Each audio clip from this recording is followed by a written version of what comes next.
Selamat duriannya datang yang di channel kami. kecil, Sebelum kaki. lanjut membaca, Kasihan. silahkan klik like, subscribe, komen dan share sebanyak-banyaknya. Terima kasih. Menantu Dewa Obat Bab 94.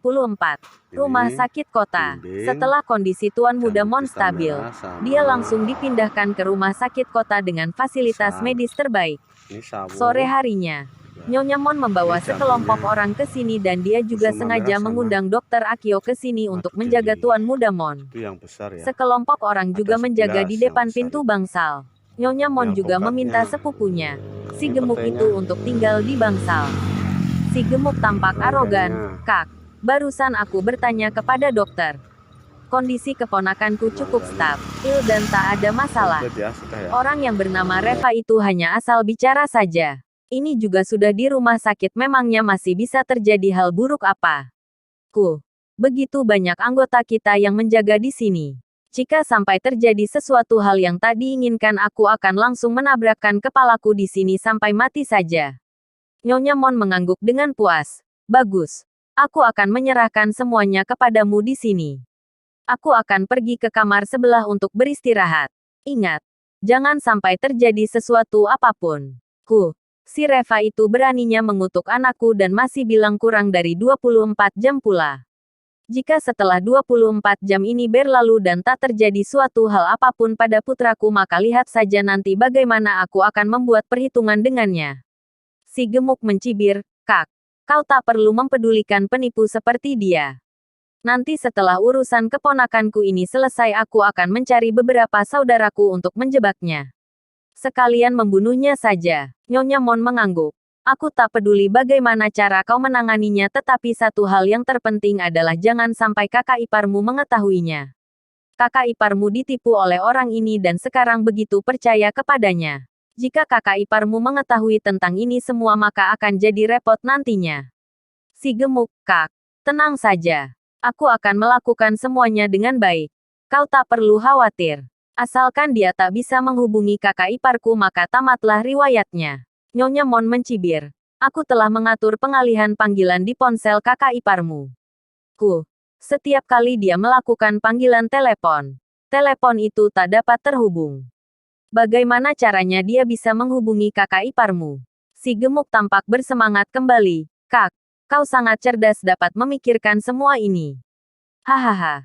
Kali ini aku akan membuat orang bernama Reva ini hilang secara mendadak. Ketika keduanya sedang berbicara, tiba-tiba saja terdengar suara keras dari luar dan seluruh bangunan itu bergetar.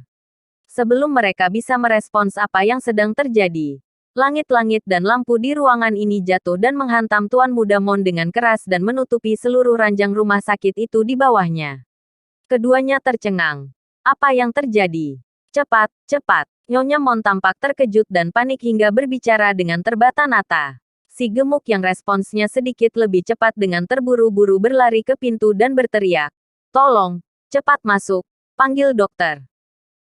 Sekelompok orang bergegas masuk dan ketika mereka melihat situasi ini, mereka semua tercengang. Kenapa kalian diam saja di sana? Cepat bantu keluarkan keponakanku. Si gemuk meraung. Semua orang kembali sadar lalu bergegas mendekati dan memindahkan tumpukan reruntuhan itu. Erik Mon terkubur di bawah reruntuhan itu dengan tubuhnya yang berlumuran darah. Belum dapat dipastikan apakah dia masih hidup atau sudah meninggal. Tak lama kemudian dokter juga datang ke bangsal itu. Melihat situasi seperti itu, para dokter ini tampak tercengang dan dengan tergesa-gesa mengirim Erik ke ruang gawat darurat. Kaki Nyonya Mon langsung terasa lemas dan dia dibopong oleh si gemuk dengan tangannya. Bagaimana? Bagaimana bisa? Suara Nyonya Mon bergetar. Si gemuk juga terlihat bingung. Tidak lama kemudian, seseorang berlari masuk untuk melaporkan apa yang terjadi. Ternyata mobil yang berada di jalanan sebelah gedung rumah sakit ini kehilangan kendali yang menyebabkan mobilnya keluar dari jalanan itu dan menabrak gedung rumah sakit ini. Tetapi anehnya seluruh bangunan gedung rumah sakit ini ternyata baik-baik saja kecuali langit-langit ruangan bangsal Erik Mon yang roboh bersama dengan lampu yang ada di langit-langit itu. Bangsal ini pun merupakan bangsal mewah yang didesain dengan menggunakan lampu gantung yang elegan dan indah. Dan semuanya itu roboh dan menancap di atas tubuh Erik Mon. Bisa dibayangkan lukanya seperti apa.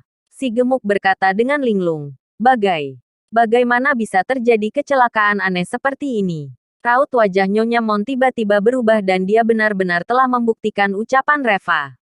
Putranya benar-benar mengalami kecelakaan. Tetapi, bagaimana Reva bisa mengetahuinya? Tak lama kemudian dokter pun keluar dari ruang UGD. Nyonya Mon, luka pada putramu ini sangat parah.